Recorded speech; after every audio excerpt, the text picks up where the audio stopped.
betul di sini proporsional mana yang harus kita batasi sehingga efek dari kegiatan ini, karena kegiatan ini besar sekali dari beberapa media saya kumpulkan. Jadi kegiatan Idul Kurban ini melibatkan 50 juta penduduk Indonesia rata-rata setiap tahun.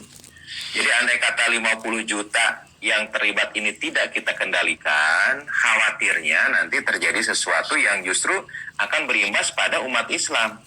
Ulama-ulama mungkin banyak yang terpapar, kemudian juga asatid yang tadinya berniat baik jadi terpapar juga. Jadi betul ini harus proporsional, karena ilmu tentang penyakit ini juga adalah ilmu Allah yang diberikan diantaranya lewat para dokter, diberikan lewat para ahli epidemiologi.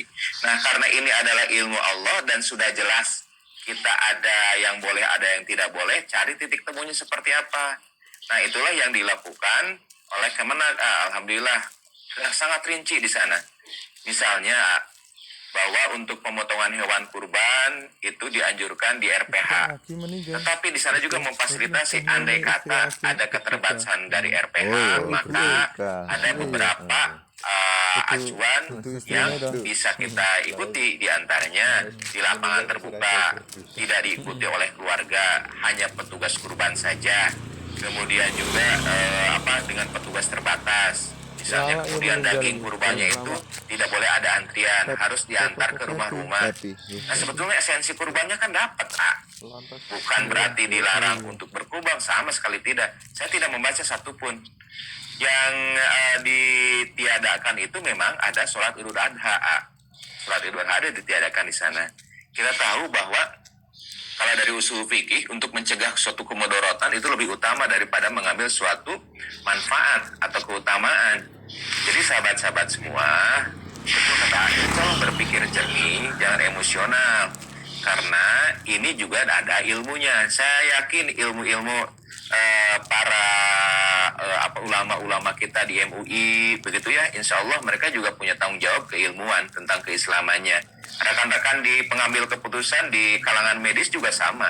Bagaimana mereka bisa melindungi rakyatnya sedemikian rupa sehingga pada event yang melibatkan kurang lebih 50 juta ini bisa direduksi. Dan ini justru bisa mengurangi angka keterpaparan dari potensi-potensi umat ke depannya. Ya, memang episode seperti ini akan lebih bisa diambil hikmahnya dan disikapi dengan tepat kalau tidak emosional, ya. Tetapi kalau emosional, ya kecenderungannya selain kitanya jadi nggak enak, ya. Kalau kitanya emosional, kitanya nggak enak, dan kita membuat orang lain juga jadi nggak enak tuh kalau emosional tuh. Satu itu ya. Kalau kita menyikapi emosional, kita nggak nyaman aja. Pikiran nggak nyaman, sikap, omongan, tulisan nggak nyaman. Dan cenderung membuat orang lain juga ke bawah nggak nyaman kalau kitanya emosional. Itu yang pertama. Yang kedua, emosional itu tidak jadi solusi sama sekali bagi diri kita. Dan juga tidak jadi solusi bagi orang lain. Ya. Itu yang kedua. Jadi pertama kita nggak nyaman, yang kedua kita akan menyebarkan ketidaknyamanan kepada orang lain, yang kedua sikap emosi kita tuh tidak jadi solusi apa-apa bagi diri kita, juga tidak jadi solusi bagi orang lain. Ada yang ketiga yang lebih parah, sikap emosional tuh akan nambah masalah bagi kita dan juga nambah masalah bagi yang lain. Makanya dalam situasi seberat apapun, la taghdab walakal jannah, jangan emosional bagimu surga. Siapakah orang yang paling perkasa? Alladzi yamliku nafsahu indal ghadab.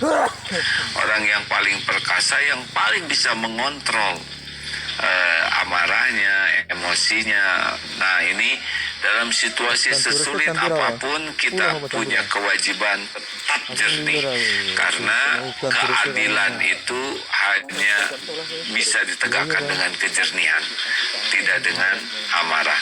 Ini penting rekan-rekan. Mengerti ya, banyak kekecewaan, tetapi kekecewaan ini harus disikapi dengan kedewasaan, kematangan, kejernihan hati. Gimana sih ngukurnya itu hati aja ya. Kalau hati sudah merasa sangat tidak nyaman, gak enak, nah pasti ada sesuatu nih, ada yang salah nih, ada masalah nih. Nah, kita lihat dengan, pokoknya jangan ngambil sikap kalau lagi gak enak hati. Pikirkan dulu, rasakan, dan berlindung ke Allah supaya kita tidak menjadi bagian dari masalah baru. Ya, memang begini, episodenya sekarang sedang musim seperti ini. Ada lagi yang akan disampaikan? Ya, ada beberapa daerah memang yang kapasitas RPH-nya misalnya terbatas, kemudian juga tempat untuk memotongnya tidak ada. Ini juga sudah ada solusinya.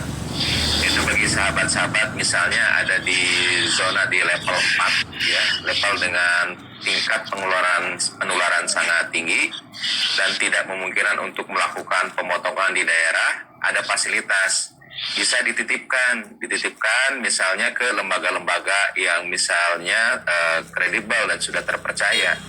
Kita tahu mungkin bahwa tidak semua di Indonesia itu level 4. Bisa saja kita titipkan ke lembaga untuk saudara-saudara kita, misalnya di Indonesia bagian timur, misalnya di daerah-daerah yang memang angka penularannya itu lebih rendah. Lewat lembaga ini juga menjadi salah satu solusi. Karena kemarin itu ada permasalahan, di musolanya itu tidak bisa dilakukan pemotongan. RPH juga kemungkinan penuh. Kemudian juga dilihat dari perkotaan tidak ada lapangan seperti itu. Nah, ini juga bukan berarti kita